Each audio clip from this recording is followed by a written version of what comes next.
Saudara, pagi hari ini saya akan membahas mengenai makna kenaikan Yesus Kristus ke surga. Sudah dibacakan tadi dalam Kisah Para Rasul pasal 1 ayat 6 sampai dengan ayat yang ke-11 dan juga Ibrani 4 ayat yang ke-14. Nah, saudara, kenaikan Yesus ke surga bukan hanya sekedar satu kenaikan yang tidak mempunyai makna, tetapi saudara, itu mempunyai makna. Kenaikannya ke surga itu menyatakan satu ketuntasan atau kesempurnaan seluruh karya mesianiknya atau karya penebusannya. Kalau kebangkitan Kristus yang kita peringati bulan lalu itu adalah satu fakta yang menyatakan bahwa Kristus bangkit menang atas kuasa dosa, atas kuasa kematian, atas kuasa setan, atas kuasa neraka. Maka kenaikan Yesus merupakan satu penyataan kesempurnaan, ketuntasan daripada seluruh karya mesianiknya selama berada di bumi ini. Banyak di antara kita, saudara, mengerjakan sesuatu itu tidak tuntas. Ada orang bikin satu proyek, kerja, alami kesulitan. Setelah itu berhenti di tengah jalan. Nah, kalau saudara menjadikan ini satu kebiasaan, saudara kerja apapun tidak akan sukses. Nah, tipe-tipe orang kayak gini nanti jadi pegawai negeri. Disuruh kerja apa-apa. Di kantor kalau tidak ada bos yang ngawasi, dia main HP, TikTok, joget-joget. Orang seperti ini tidak berguna sama sekali. Saya cerita, saya bongkar-bongkar gitar ya, gitar kecil itu ya saudara. Ini yang terakhir saudara lihat, itu bukan versi yang pertama, ini versi yang keempat. Bayangkan betapa rajinnya saya bongkar-bangkir. Sampai saya bilang kepada adik saya bongkar-bangkir gitar ini sudah sangat biasa. Seperti bukan pekerjaan sulit. Seperti mengganti senar gitar aja. Saking biasanya. Ya, saya harus tuntaskan saudara. Ada orang suka bongkar-bongkar barang ya. Habis itu disuruh masang nggak bisa saudara. Nggak selesai. Dibelikan barang bagus. Barang bagus loh, tapi mulai ambil obeng, ambil apa, putar-putar, bongkar-bongkar. Setelah itu masang kembali nggak bisa.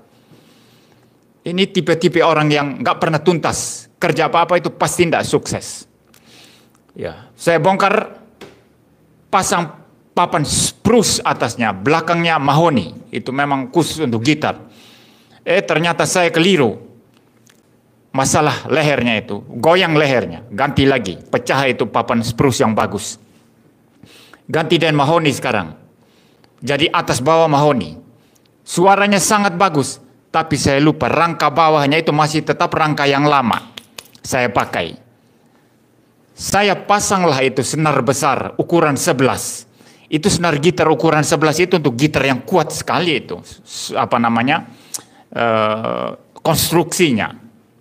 Tapi saya masih pakai konstruksi yang lama yang aslinya yang jelek gitu. Akhirnya pecah itu papannya mahoni. Itu versi kedua gagal lagi. Kemudian saya sambung-sambung lagi versi yang spruce, yang pecah-pecah tadi saya lem. Saya coba itu lagi. Sudah bagus. Tapi namanya juga papan sambungan-sambungan kurang stabil, akhirnya goyang lagi lehernya. Akhirnya alternatif terakhir, waktu itu kan saya beli 3. Satu mahoni, satu spruce, satu yang spruce laminasi. Saudara tahu laminasi ya, triplek. Kayu laminasi itu triplek ya, tapi spruce, bukan triplek biasa. Memang khusus untuk gitar, tapi tidak sebagus yang papan spruce asli. Nah, saya pasang itu, konstruksinya saya perbagus.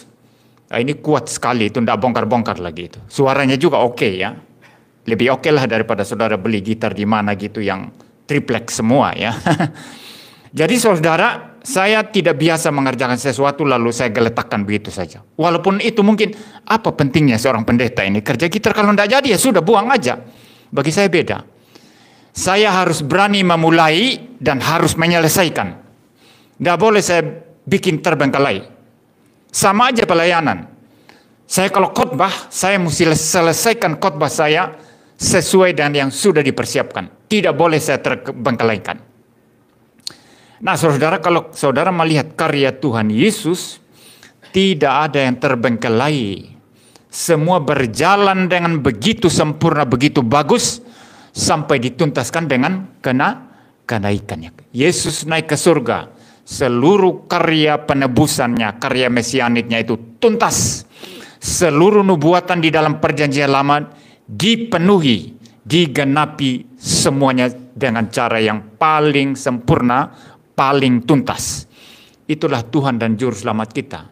Nah, saudara pernah dengar etos kerja reform ya? Orang reform mengikuti etos kerja yang seperti ini. Kalau ngerjakan sesuatu itu yang serius sekali, sampai dapat hasil yang terbaik.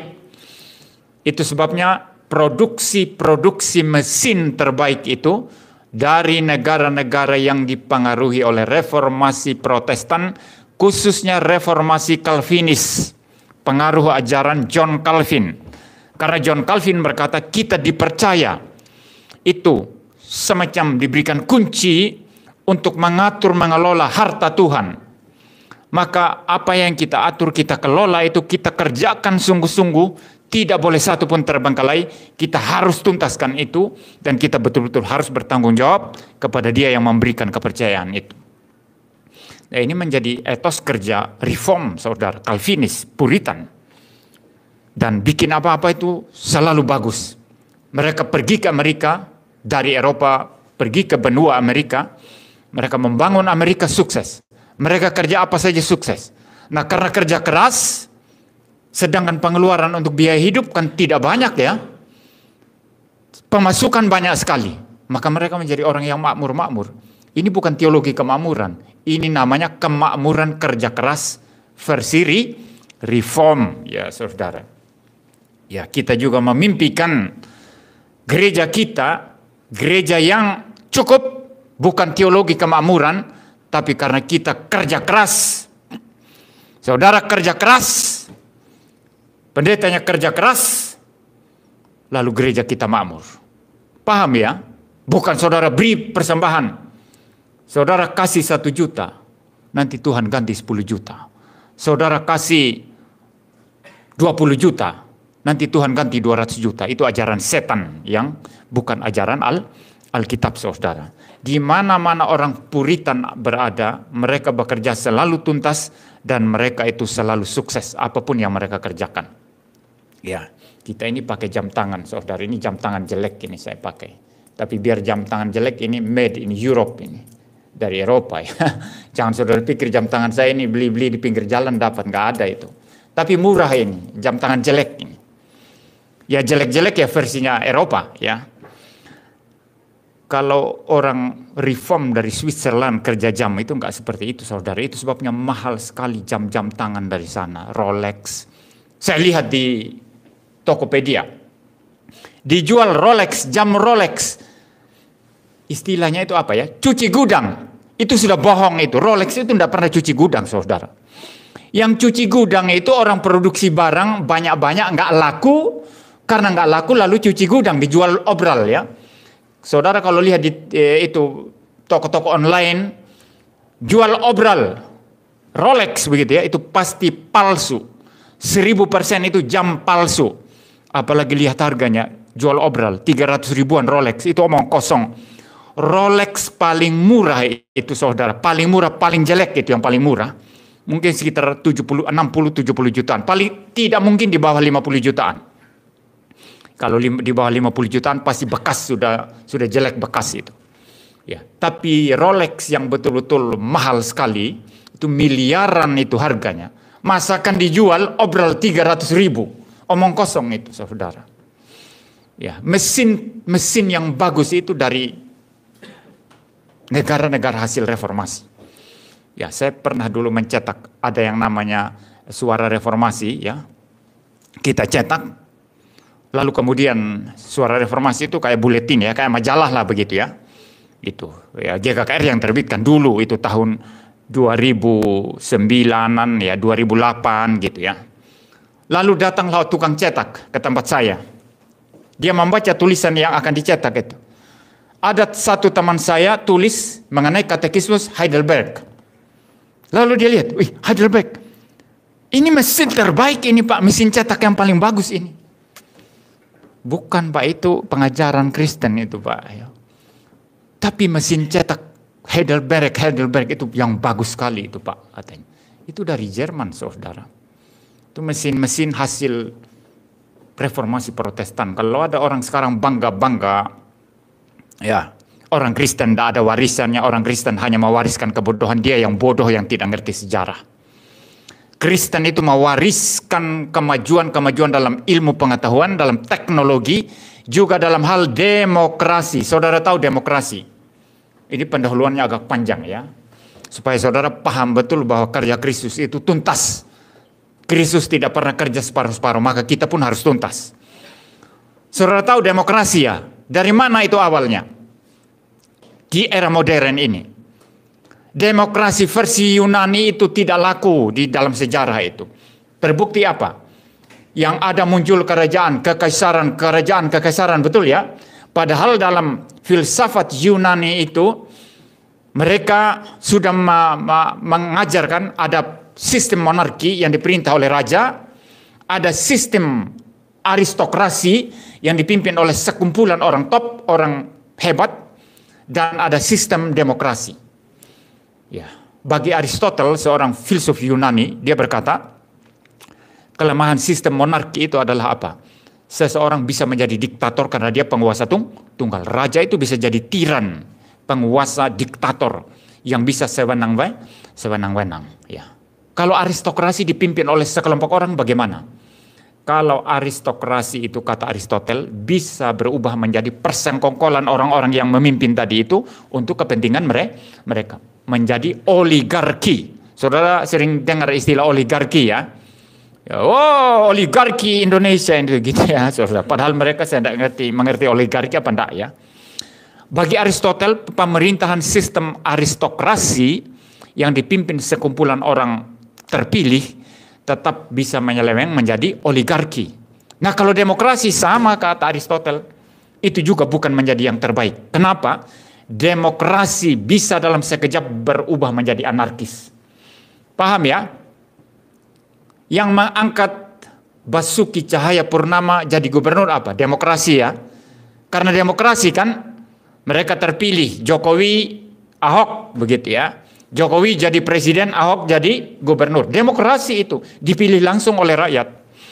Tapi yang menjatuhkan Ahok sampai masuk penjara siapa? Demokrasi juga. Karena demokrasi memberi ruang untuk semua. Termasuk orang jahat akan bersuara keras.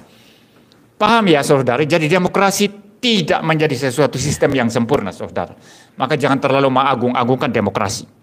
Bila mana perlu demokrasi itu mengancam kemanusiaan manusia, atau bila mana perlu demokrasi itu akan berpotensi menaikkan orang-orang jahat, maka kita harus mendukung pemimpin yang kuat yang mungkin kelihatan tirani untuk menaklukkan penjahat-penjahat ini tadi. Paham ya? Itu sebabnya semua pendeta reform, rata-rata pendeta reform beda pilihan sama saya waktu Pilpres yang lalu. Beda saudara. Beda pilihan. Ya. Karena saya lihat demokrasi yang kebablasan dan mengizinkan orang-orang radikal sangat berbahaya. Dan itu ada di salah satu calon presiden. Itu harus ditutup ya. Maka muncul yang sekarang. Baguslah ya. Ya, jadi saudara, kita kembali kepada etos kerja Puritan reform tadi. Demokrasi itu dari reform itu. Demokrasi era modern itu. Yunani itu gagal itu dipraktekkan. Selalu muncul kekaisaran Romawi, kemudian muncul kerajaan-kerajaan. Ya, tapi di era modern ketika Calvin menerapkan sistem presbiterian di gereja. Sistem presbiterian berarti apa? Bukan pendeta yang berkuasa di gereja. Sama seperti di gereja Katolik, paus berkuasa. Gereja diatur secara sistem presbiterian. Artinya dari jemaat-jemaat diangkatlah majelis-majelis yang bersama-sama dengan pendeta itu menjadi pengatur yang mengorganisir gereja. Nah, jemaat ini, majelis dari jemaat dipilih dari mana? Dipilih oleh jemaat sendiri secara demokratis. Maka pemilihan majelis gereja kalau lewat mufakat tidak bisa, itu lewat Voting saudara, itu biasa kita ya. Nanti kalau jemaat di sini sudah besar, lalu diajukan berapa calon majelis begitu ya, lalu dipilih melalui voting. Kita pemungutan suara saudara. Demokrasi itu mulai dari gereja Calvinis, ya gereja Reform. Lalu kemudian orang-orang yang sudah terbiasa demokrasi dan sistem presbyterian ini pindah ke Amerika. Amerika menjadi negara demokrasi terbesar sampai saat ini. Paham ya?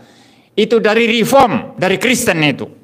Jadi jangan bilang kepada saya komentar bodoh yang mengatakan Kristen tidak mewariskan apa-apa. Dunia ini banyak berhutang kepada Kristen, termasuk demokrasi di era modern. Itu Calvinis, John Calvin yang memulai di Jenewa itu. Untuk melawan sistem kepausan dari Katolik Roma yang lebih mirip monarki yang memerintah seluruh gereja. Paham ya?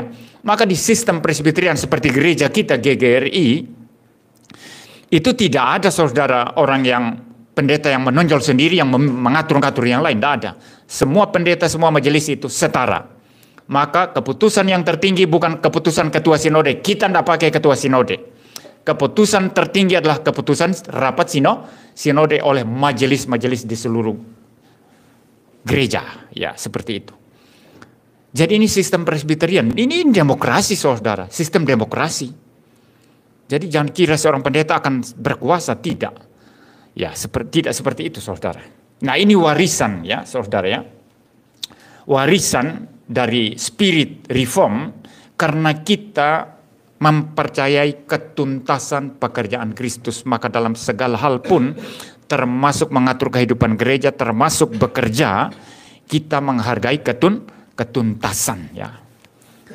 Tuhan Yesus naik ke surga, tuntas seluruh pekerjaannya.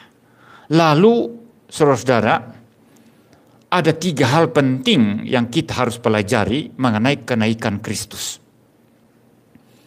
Ya, karena waktu kita pagi hari ini tidak mungkin bisa berjam-jam, saudara, maka 3 hal ini kita bahas secara tidak terlalu panjang ya. Yang pertama, saudara, Anda pernah mungkin membaca atau sering membaca Matius ya. Kita membuka dulu Injil Matius ya. Ya, saya belum membuka ini. Injil Matius pasal 28 ayat 18 ya. Matius pasal 28 ayat 18. Saya akan membacakan.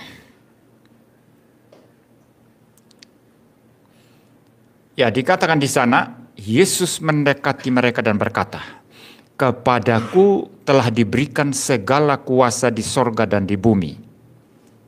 Ya, saya ulang. Yesus mendekati mereka dan berkata, "Kepadaku telah diberikan segala kuasa di sorga dan di bumi." Seolah-olah sebelum diberikan kuasa, Yesus tidak berkuasa. Ada pertanyaan kepada saya, bagaimana ini, Pak Pendeta? Yesus kan menerima kuasa setelah bangkit dari kematian. Lalu dia mengklaim, "Kepadaku telah diberikan kuasa di sorga dan di bumi." Jadi selama itu, selama belum diberikan kuasa, apakah Yesus itu punya kuasa apa tidak? Nah, banyak orang Kristen itu tidak belajar doktrin dengan benar, sehingga kristologi mereka kacau sekali. Nanti menghadapi orang-orang dari luar atau pengajar sesat dari dalam yang mempertanyakan kealahan Yesus, mereka kalang kabut. Kenapa kalang kabut? Karena mereka tidak paham Alkitab dengan tuntas. Nah, ini prinsip ketuntasan pekerjaan Kristus pun mereka tidak paham. Ya, spirit ketuntasan. Ya. Yesus adalah Allah dari kekal sampai kekal. Dia adalah firman Allah yang kekal. Jadi apakah Yesus sebelum diberikan kuasa di sorga dan di bumi, tidak punya kuasa? Dia sudah punya kuasa sebagai Allah. Dia adalah Allah yang kekal dari selama-lamanya sampai selama-lamanya. Dia tidak pernah berhenti dari kekuasaannya, dari segala keunggulan kemuliaan sebagai Allah. Lalu apa maksudnya diberikan segala kuasa ini? Ini dalam konteks penebusan, dalam konteks pekerjaan kemesiasannya. Kalau Tuhan Yesus tidak berinkarnasi, tidak lahir di bumi ini, tidak taat dari lahir sampai mati, tidak menjalankan seluruh tugas mesianiknya, dan tidak mati di atas kayu salib, maka Yesus tidak punya kuasa menaklukkan maut. Sebagaimana dia adalah Tuhan yang sudah bangkit menaklukkan maut. Tidak bisa saudara masa dari surga langsung taklukkan maut. Bagaimana caranya? Dia kan harus jadi manusia dulu, mengambil natur manusia, lalu setelah itu mati, lalu setelah itu bangkit menaklukkan maut. Tapi kalau Yesus tidak pernah datang, walaupun dia adalah Allah Maha Kuasa, tapi dia bukanlah Tuhan yang pernah menaklukkan maut. Saudara paham? Dia bukanlah Tuhan yang pernah menaklukkan dosa di dalam kemanusiaannya. Bukan. Dia bukanlah Tuhan yang pernah menaklukkan kuasa setan ketika setan mencobai dia. Hai, jikalau engkau anak Allah, ubah batu ini jadi roti. Yesus sama sekali tidak mempunyai kuasa untuk itu. Paham? Bukan, dia bukan penebus. Yesus tidak mempunyai kuasa sebagai juru selamat. Anda tidak bisa panggil dia sebagai juru selamatku yang sudah mati bagiku. Dia nggak pernah mati kok. Paham ya? Jadi apa yang dimaksud segala kuasa di sorga dan di bumi di sini? Di dalam konteks kemesiasannya. Setelah dia bangkit dan sebentar lagi mau naik ke sorga, dia berkata kepada murid-muridnya. Dalam konteks kemesiasannya, segala kuasa diberikan kepadaku. Artinya apa? Kuasa sebagai juru selamat, kuasa sebagai raja gereja, kuasa sebagai dia yang sudah mengalahkan maut, kuasa sebagai dia yang sudah mengalahkan dosa, kuasa sebagai dia yang sudah mengalahkan pencobaan setan, kuasa sebagai dia yang sudah mengalahkan neraka. Itu tidak akan pernah terjadi kalau Yesus tidak pernah datang ke dalam dunia. Ya, jadi Anda harus bedakan saudara. Jadi kalau dikacaukan dan kekuasaan Yesus yang karena dia adalah firman Allah atau logos Allah, dia berkuasa dari kekal sampai kekal, maka saudara akan kacau di sana nanti pemahamannya. Jadi kuasa dalam pengertian apa ini? Dalam konteks dia adalah penebus, dalam konteks dia adalah juru selamat, dalam konteks dia adalah Tuhan atas gereja, dalam konteks dia adalah yang sudah menaklukkan maut, setan, neraka dan dosa. Dia bertahta di atas segala-galanya. Ya, jadi saudara, ketika Matius ini berbicara Yesus menerima kuasa baik di bumi maupun di sorga, itu dalam konteks kemesiasannya. Tapi dari konteks kealahan dia sebagai logos Allah yang kekal, dari sononya, dari kekal sampai kekal, memang dia adalah Allah Maha Kuasa, Allah yang Maha Hadir, Allah yang menciptakan segala sesuatu, penguasa segala sesuatu. Paham ya? Tapi kalau dia tidak pernah datang ke dalam dunia, dia tidak bisa dikatakan raja gereja. Raja gereja yang mana? Dia tidak menebus gerejanya. Dia tidak menebus orang-orang percaya. Paham ya? Ya. Nah, kalau ini sudah paham saudara, maka kita tidak boleh merancukan dua kebenaran yang penting ini. Ya, Yesus sebagai Allah sejati, sebagai logos Allah yang memang punya maha kuasa, yang memang mempunyai kekuasaan maha kuasa secara kekal, dengan Yesus yang mengklaim kuasa itu setelah datang ke dalam dunia sebagai raja gereja, sebagai penakluk setan, penakluk dosa, penakluk neraka, penakluk kematian. Paham ya? Ya. Jadi orang Kristen harus bijaksana ya. Sehingga kita tidak gampang ditipu-tipu, diserang-serang, lalu nanti Anda tiba-tiba saja sudah login ke tempat lain. Itu istilahnya sekarang populer ya, login. Ya, kalau Anda sudah login ke tempat lain, ya sudah, kita nggak bakal ketemu lagi. Ya, walaupun kita bersaudara di dunia ini, kita mungkin makan cuy mie, pangsit mie, ya kita tertawa bersama-sama. Ya, minum es teh bersama-sama ya, makan kacang goreng bersama-sama ya, kita makan rica-rica babi sama-sama, ketawa-ketawa. Oh, dah lagi kalau Anda login di tempat lain ya, Anda tidak makan rica-rica babi lagi ya. Tapi banyak orang Kristen kekurangan pengajaran saudara, kekurangan pengajaran sehingga bingung dalam segala hal. Pertanyaan seperti tadi itu, loh Yesus selama ini belum punya kuasa ya? Kenapa baru sekarang mengklaim kuasa di sorga dan di bumi? Ini pertanyaan salah kaprah, pertanyaan yang sangat aneh karena dia tidak memahami kristologi dengan benar.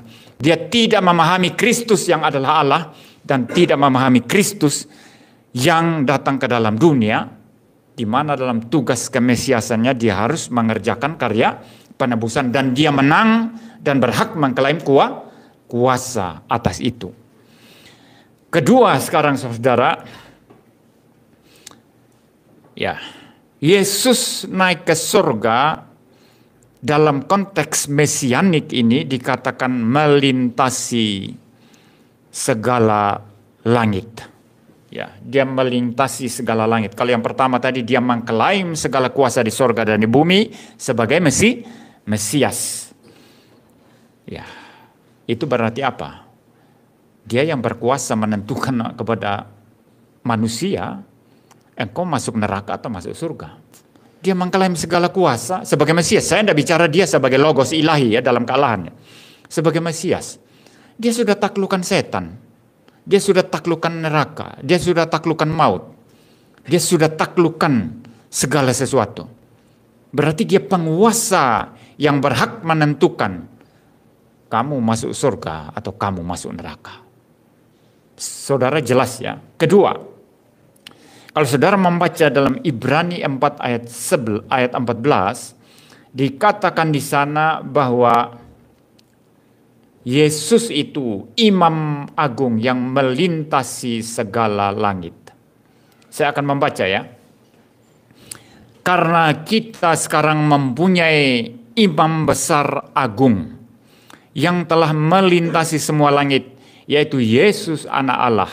Baiklah kita teguh berpegang pada pengakuan iman kita. Imam besar agung. Kenapa harus imam besar agung? Karena dia berbeda dari Harun. Di era Israel itu ada imam. Di antara imam ada imam besar yang sekali setahun ya dipilih untuk masuk melayani Tuhan di ruang Maha Kudus. Kalau dia salah melakukan pekerjaan di sana, dia bisa mati dibunuh oleh Tuhan. Karena dia melanggar kesucian Tuhan. Nah, maka imam besar ini saudara, itu diikatkan tali di kakinya. Dan giring-giring. Ya, dia masuk ke dalam diikatkan tali dan giring-giring. Artinya, kalau masih ada bunyi giring-giring di dalam, dia masih beraktivitas melayani Tuhan di dalam. Tiba-tiba saja giring-giring sudah berhenti. Tunggu beberapa menit, tidak ada. Ditunggu setengah jam, tidak ada. Itu artinya dia sudah mati dibunuh Tuhan karena salah melakukan pekerjaan Tuhan. Saudara ingat anak-anak Harun, Nadab dan Abihu dihanguskan oleh Tuhan, dibunuh mati. Karena mereka mempersembahkan api asing, api yang tidak layak untuk dipersembahkan kepada Tuhan. Nah, imam besar berat sekali tugasnya saudara, berat sekali itu. Saya pikir imam besar yang akan bertugas besok harinya misalnya, malamnya pasti sulit tidur saudara. Ya, enak pendeta kayak saya sekarang ya cuma mempersiapkan khotbah. Saya heran saja kalau ada pendeta persiapkan khotbah sampai pipis-pipis terus ya. Pipis-pipis terus itu ke toilet sampai ada yang menceret saudara. Karena dia tidak tahan grogi. Padahal pendeta ini itu kan memang harus khotbah ya saudara ya. Saya malah lebih grogi kalau hanya khotbah di sedikit orang. Karena khotbah kok sedikit orang ya. Tapi kalau banyak orang gitu ya malah tambah berani kalau saya.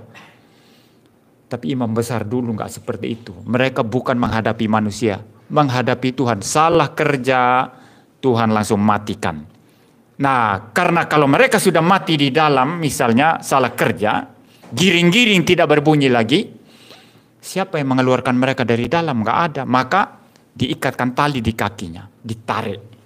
Kalau orang masuk ke dalam, you masuk sembarang, Anda bukan imam besar yang dipilih, langsung mati itu. Ya, puji Tuhan, Tuhan Yesus sudah menyelesaikan karya penebusan sehingga tidak ada lagi ruang kudus, ruang maha kudus. Kita boleh langsung menghadap tahta Tuhan di dalam doa.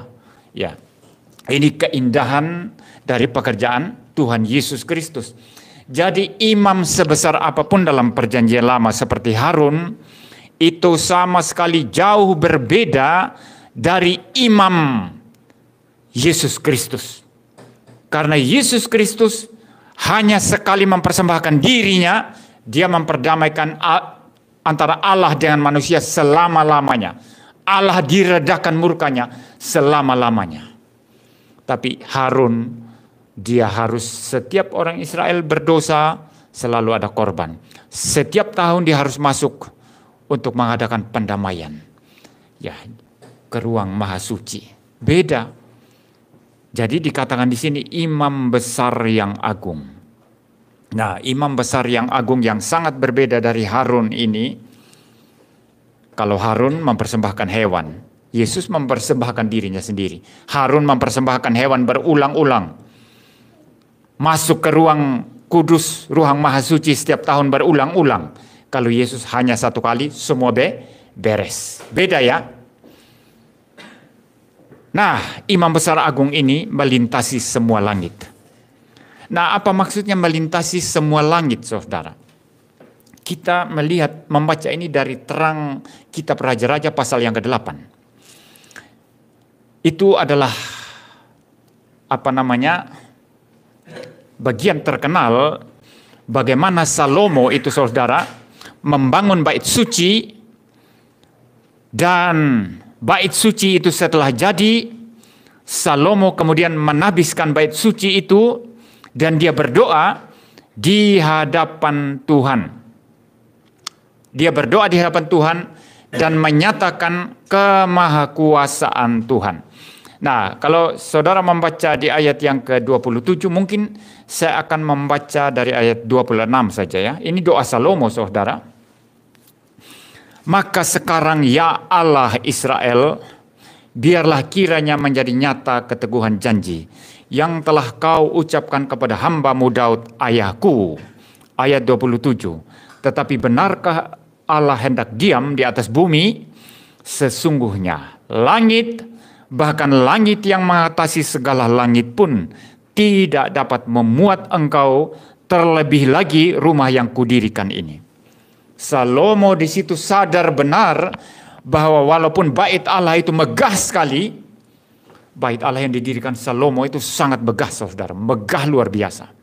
Itu sebabnya ketika orang-orang Israel setelah dibuang ke Babel, mereka kembali lalu mencoba mendirikan bait Allah yang baru, karena yang lama yang didirikan Salomo sudah dihancurkan oleh Nebukadnezar. Mereka dirikan kecil sekali. Maka orang-orang yang dulu pernah melihat bait Allah yang didirikan Salomo yang begitu megah, mereka menangis. Kenapa menangis? Kok kecil sekali? Hilanglah kemuliaan Israel. Seperti itu, saudara. Kecil sekali. Nah, bait Allah yang didirikan pada zaman Imam Esra itu ketika pulang dari pembuangan, itulah nanti yang dipermegah oleh Herodes itu untuk mengambil hati orang Yahudi. Maka bait Allah yang pada zaman Tuhan Yesus itu ada megah itu adalah perkembangan dari yang didirikan pada zaman Esra yang kecil. Maka ada yang mengatakan itu bait Allah yang ketiga. Kalau dikatakan bait Allah yang ketiga memang betul, karena itu adalah perkembangan yang dari Imam Esra.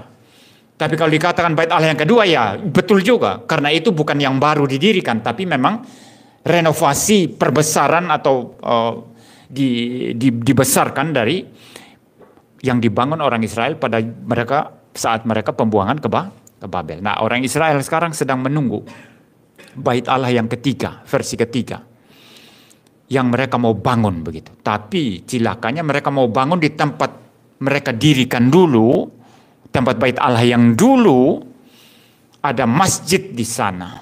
Orang Islam bangun masjid. Jadi kalau Israel mau bangun bait Allah di situ, mesti perang dengan orang Islam. Kan kacau ya. Tapi bagi kita orang Kristen, dengar ini baik-baik. Ada atau tidak bait Allah itu sama sekali tidak penting. Karena Yesus sudah menuntaskan karya penebusannya. Ya. Tidak penting sama sekali ya. Sama sekali tidak penting. Untuk apa bait Allah itu ada? Buat apa? Bukankah Tuhan Yesus sudah menyelesaikan karya penebusan dengan tuntas? Nah, kalau bait Allah itu ada lagi, mereka mungkin mau mempersembahkan korban lagi, mulai mengangkat imam besar lagi. Ini adalah pengkhianatan dan penghujatan terhadap sang imam besar, yaitu Tuhan Yesus Kristus. Maka Anda ini jangan saudara orang Kristen ya, Jangan sembarang saja menyamakan Israel dengan Kristen. Beda, imannya beda, Tuhannya beda. Setelah mereka menolak Tuhan Yesus Kristus, Tuhan satu-satunya yang menjadi pencipta dan juru selamat mereka, maka mereka tidak mengenal lagi Allah yang sejati. Yang mereka sembah sekarang iblis. Yang disembah Israel sekarang iblis, bukan Allah sejati. Banyak orang Kristen bodoh sekali, saudara. Mereka kira Allah yang disembah Israel sekarang ini, yang masih mau bangun bait Allah ketiga, itu adalah Yesus. Bukan. Mereka sudah menyalibkan dan menolak Yesus. Mereka lagi tunggu-tunggu Mesias. Mesias siapa? Mau tunggu Dajjal? Mau tunggu Antikristus? Mesias yang mereka tunggu itu Antikristus, Dajjal. Mereka sudah menyalibkan Yesus, menolak Yesus. Jadi saudara, jangan kira Allahnya Israel sekarang ini sama dengan yang Kristen percaya. Tidak. Tuhan kita Yesus Kristus di dalam konteks mesianik, dia sudah berdiri mengatasi segala langit. Nah, ini saya lanjut menjelaskan ya, istilah segala langit. Ya, jadi Salomo sadar benar bahwa Allah itu tidak bisa ditampung di bait Allah. Semegah apapun Salomo bangun bait Allah, itu tidak bisa menampung Allah. Saya baca ulang ya, ayat 27. Tetapi benarkah Allah hendak diam di atas bumi? Salomo di sini nggak sebut bait Allah pertama, bumi bahkan. Allah mau diam di bumi, nggak mungkin muat buminya, begitu maksudnya. Ya. Tetapi benarkah Allah hendak diam di atas bumi? Sesungguhnya langit, bahkan langit yang mengatasi segala langit pun tidak dapat memuat engkau. Terlebih lagi rumah yang kudirikan ini. Jangankan rumah yang di bait Allah yang didirikan Salomo, bumi saja tidak mampu. Bahkan langit di atas segala langit tidak mampu. Maka ada orang bertanya, Pak, surga itu tempat Allah. Sebelum Allah menciptakan surga, Allah tinggal di mana? Saya berkata, Allah tidak perlu tempat tinggal. Kalau Allah perlu tempat tinggal berarti dia terbatas. Betul ya? Yang perlu rumah, tempat tidur, you datang jauh-jauh, butuh tempat kos kamar, supaya bisa tidur, itu manusia yang terbatas. Allah yang tidak terbatas tidak butuh tempat. Allah tidak butuh surga untuk tinggal, paham? Allah tidak butuh tempat, tidak butuh langit untuk tinggal. Dia adalah Allah yang tidak terbatas, yang memenuhi seluruh ruang, dan melampaui ruang. Dia berada di atas segalanya. Kalau begitu, sebelum Allah menciptakan surga, ya Allah memang tidak butuh tempat tinggal. Nah, surga kenapa harus ada? Itu setelah Tuhan mencipta. Tuhan menciptakan para malaikat untuk melayani dia. Tempat tinggal para malaikat di mana mereka melayani Tuhan, itulah surga. Paham? Tapi nanti setelah langit dan bumi ini diperbaharui, sorga di mana para malaikat tinggal itu bersatu dengan bumi ini. Seluruh alam semesta ini jadi sorga. Ya, tapi saya tidak bahas itu hari ini, saudara ya. Jadi saudara, Tuhan tidak bisa dikurung dengan sorga, tidak bisa dikurung dengan langit. Saudara perhatikan lagi, saya baca ulang ini ya. Tetapi benarkah Allah hendak diam di atas bumi? Sesungguhnya langit, bahkan langit yang mengatasi segala langit pun tidak dapat memuat engkau. Terlebih lagi rumah yang kudirikan ini. Apa maksudnya langit segala langit? Surga tempat tahta Allah di mana dilayani oleh para malaikat pun tidak mampu menampung Allah, tidak mampu memuat Allah, saudara. Nah, berdasarkan pengertian ini berarti Allah itu besar sekali, maha besar, sangat besar. Di luar jangkauan pemikiran kita mengenai kebesaran, kemahakuasaan, kemuliaan Allah. Tidak bisa dibandingkan dengan ciptaan. Langit dan bumi pun tidak mampu memuat Allah. Nah, saudara, berdasarkan pengertian ini mari kita baca kembali Ibrani. Supaya Anda lihat bagaimana hebat dan besarnya Tuhan kita Yesus Kristus dalam konteks kemesiasannya. Saya baca ulang. Karena kita sekarang mempunyai imam besar agung yang telah melintasi semua langit. Yesus dikatakan melintasi semua langit. Siapa yang bisa melintasi semua langit? Yang bahkan langit di atas langit pun tidak mampu menampung. Hanya Tuhan.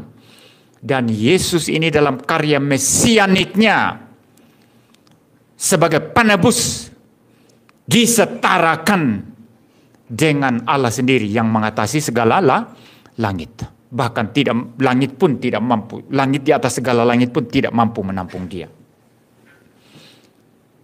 Maka ada orang bertanya, saudara, yang kamu sembah itu orang Kristen, kealahan Yesus atau kemanusiaannya? Ini banyak pertanyaan-pertanyaan yang konyol dan menjebak, yang kalau orang Kristen tidak belajar itu ya bingung kan?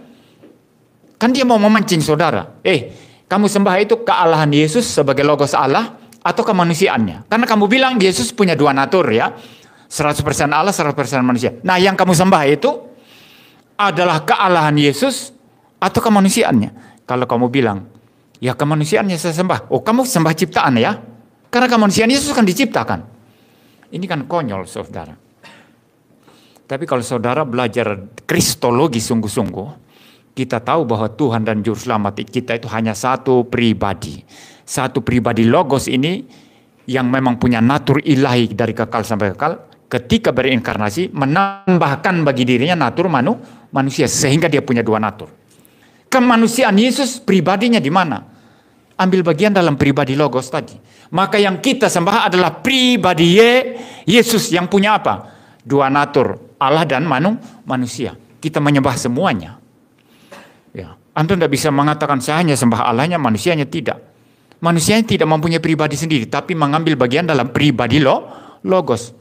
Ya, kita menyembah Yesus yang adalah Allah dan manusia. Saudara. Dan kalau saudara membaca ini, Ibrani bicara dari konteks penebusan ini. Dikatakan dia telah melintasi semua langit. Itu berarti apa? Bahkan Yesus di dalam kemanusiaannya ketika mengerjakan karya penebusan. Dia natur manusianya diangkat setinggi-tingginya. Ya, diangkat setinggi-tingginya. Berkat persatuannya dengan natur ilahinya. Dan juga hanya mempunyai satu pribadi, yaitu pribadi logos. Kedua, berkat kemenangannya yang tuntas atas segala kuasa. Setan, dosa, neraka, kematian. Saudara. Semuanya ditaklukkan. Maka Yesus sangat-sangat ditinggikan. Dialah imam besar agung yang melintasi semua langit. Dengan demikian, bahkan dalam konteks kemesiasannya pun, dia disetarakan dengan dia yang bahkan langit di atas segala langit pun tidak mampu tampung. Sebagaimana dikatakan oleh Salomo tadi ya, di dalam kitab Raja-Raja yang kita sudah bahas. Jadi kenaikan Yesus berarti apa saudara? Dia naik tinggi melintasi segala sesuatu, menjadi superior atas segala sesuatu, menjadi Adonai, penguasa, Tuhan atau Tuhan yang berkuasa atas segala sesuatu. Kalau dia berkuasa atas segala sesuatu, dia berkuasa atas siapa? Hanya untuk orang yang percaya atau yang tidak percaya juga? Untuk orang tidak percaya juga semua. Tapi orang tidak percaya tidak sadar. Begitu dia datang kali yang kedua nanti, terpaksa harus sadar, terpaksa harus bertekuk lutut. Tapi segalanya sudah terlambat. Ini mirip cewek. Cantik. Karena cantik jual mahal. Ya. Memang dia dipuja-puja di kampungnya. Bukan hanya di kampungnya. Bahkan kampung yang jauh pun banyak cowok-cowok mencari dia. Maka dia jual mahal. Ada cowok ganteng di kampungnya. Aduh cowok kampung sendirilah. Levelnya beda lah ya gitu ya. Saya mau yang lebih ganteng gitu. Terus datang cowok-cowok ganteng. Naksir dia. Ditolak semua. Ditolak.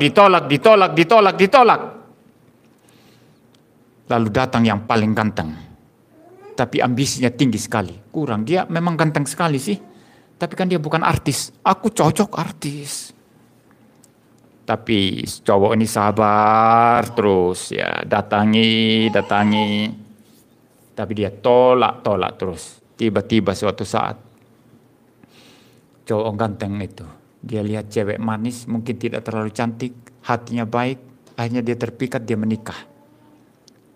Si cewek yang sombong ini menunggu. Ternyata tidak ada yang datang, nggak ada artis yang datang ke rumahnya, nggak ada orang ganteng datang ke rumahnya, mulai sepi sekarang. Kenapa mulai sepi? Sudah mulai tua. Anak-anak muda tidak tertarik. Memang cantik sih, tapi kalau umurnya sudah 30-an, kepala 3 siapa mau? Saya masih muda, umur 20 tahun, masa menikah sama istri 30 tahun. Dia mulai poles-poles dirinya. Gincunya merah sekali. Tapi tetap muka tua tidak bisa menipu.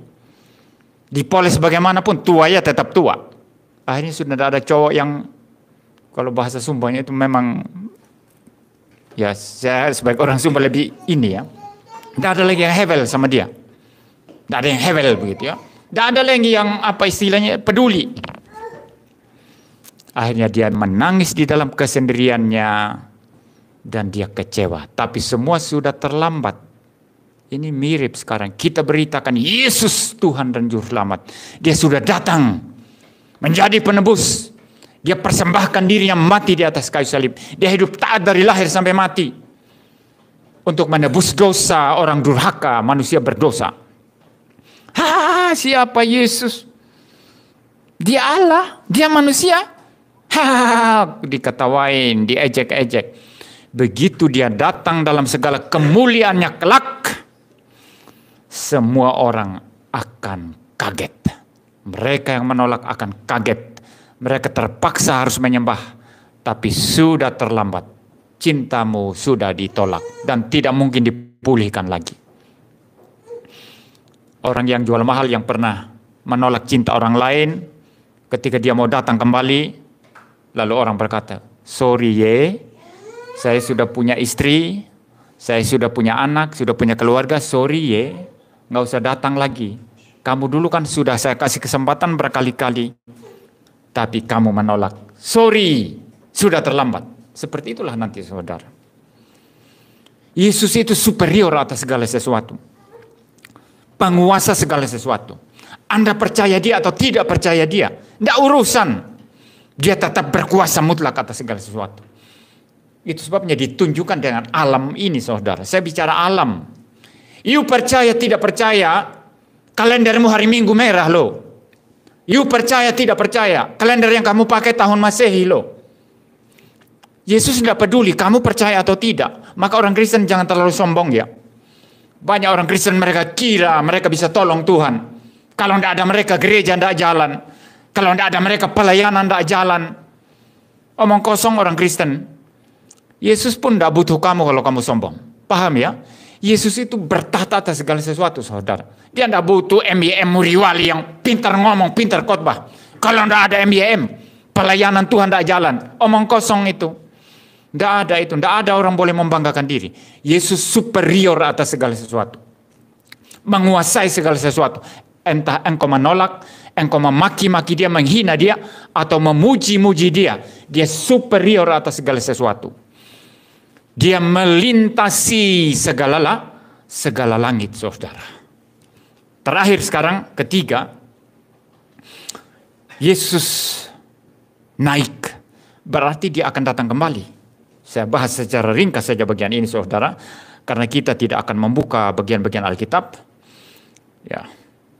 Saya akan membaca kembali Kisah Para Rasul, pasal pertama, ayat yang ke-11. Dan berkata kepada mereka, hai orang-orang Galilea, mungkin saya baca dari ayat ke-10 ya, biar nggak kepotong. Ketika mereka sedang menatap ke langit waktu ia naik itu, tiba-tiba berdirilah dua orang yang berpakaian putih dekat mereka. Dan berkata kepada mereka, hai orang-orang Galilea, mengapa kamu berdiri ke langit? Yesus ini yang terangkat ke sorga meninggalkan kamu akan datang kembali dengan cara yang sama. Seperti kamu melihat dia naik ke sorga. Berarti Yesus datang kembali, pasti datang kembali. Kalau dia naik 2000 lebih tahun yang lalu, dia akan turun kembali di bumi ini. Bukan di tempat negeri antah berantah yang tidak jelas. Dia akan datang di bumi ini. Dan kalau dia datang, apa yang dia kerjakan? Ada 3 hal penting yang dikerjakan. Pertama, semua orang mati akan dibangkitkan. Apakah percaya atau tidak percaya? Orang yang hidup juga akan dikumpulkan semua, baik percaya maupun tidak percaya. Lalu manusia dipisahkan menjadi 2 golongan. Pertama, golongan yang menolak dia dari manusia-manusia yang sudah dibangkitkan bersama manusia-manusia yang masih hidup, dijadikan satu kelompok. Kelompok kedua, orang-orang yang percaya kepada Dia, baik yang sudah dibangkitkan dari kematian maupun yang masih hidup, menjadi satu kelompok. Lalu setelah itu ada apa? Penghakiman agung. Yesus datang kembali untuk menghakimi. Sekarang engkau masih bebas melakukan segala kejahatan. Oh, mana Yesus? Tidak ada Yesus. Ya, itu banyak juga orang Kristen hidup seolah-olah dia adalah orang yang tidak percaya Tuhan. Masih enak saya joget-joget di night club. Ya, joget telanjang-telanjang, habis itu berzinah di situ, saudara. Ya, minum-minum di sana, narkoba di sana. Mereka hidup seolah-olah Yesus tidak ada. Yesus tidak melihat mereka. Tapi Tuhan pasti datang akan menghakimi. Termasuk orang Kristen akan dihakimi. Ya. Orang Kristen sejati pun dihakimi, saudara. Bukan membuang ke surga, tapi akan menentukan kamu seperti apa kelak. Orang Kristen berbuat dosa, hidup tidak memuliakan Tuhan, pingin hidup yang seperti Paulus, ya tidak mungkin. Ya, pada saat itu nanti, saudara, saya tidak bisa membayangkan. Yang menjadikan saya takut setengah mati hanya itu, saudara. Ya, bagaimana kalau Tuhan membuka semua borok saya? Di sini saya boleh berdiri khotbah, ya, khotbah. Tapi kalau berdiri di hadapan tahta Kristus, hei Muriwali maju. Ini mungkin tidak seperti itu. Ini cuma contoh saja, ya. Maju. Hei kamu waktu itu bikin apa di sini? Ditunjukkan semua. Bagaimana, saudara? Ya mungkin saya berpikir ya orang lain pun banyak, mungkin lebih bejat dari saya, ya, gitu ya. Tapi tetap itu sesuatu yang tidak memuliakan Tuhan, saudara. Banyak orang Kristen hidup seperti itu. Ya. Bukan hanya orang yang tidak percaya yang menghina Kristus, banyak orang Kristen hidup seolah-olah dia tidak ada. Hidup dengan cara yang menghina Kristus. Ya, segala sesuatu dinilai dan akan dihakimi oleh Tuhan Yesus. Tuhan Yesus akan terlebih dahulu menghakimi gerejanya. Setelah itu mengadakan penghakiman bagi juga orang-orang lain di luar sana. Jadi silakan engkau bebas sekarang memaki dia, menghina dia, mengatakan dia anak haram. Silakan. Tapi nanti dia akan datang kembali untuk menghakimi semua orang. Itu pekerjaan yang kedua. Setelah penghakiman selesai, yang menuju ke neraka akan ke neraka. Neraka itu real, saudara, ajaran Alkitab itu. Jangan dengarkan itu si sesat, siapa itu Brian Siawarta itu yang mengatakan neraka tidak ada. Kalaupun ada neraka, katanya itu nanti surga dan neraka hanya dibatasi parit, katanya. Tahu parit got? Jadi orang dari surga ke neraka, mau ke neraka itu bisa, dari neraka bisa ke surga, katanya.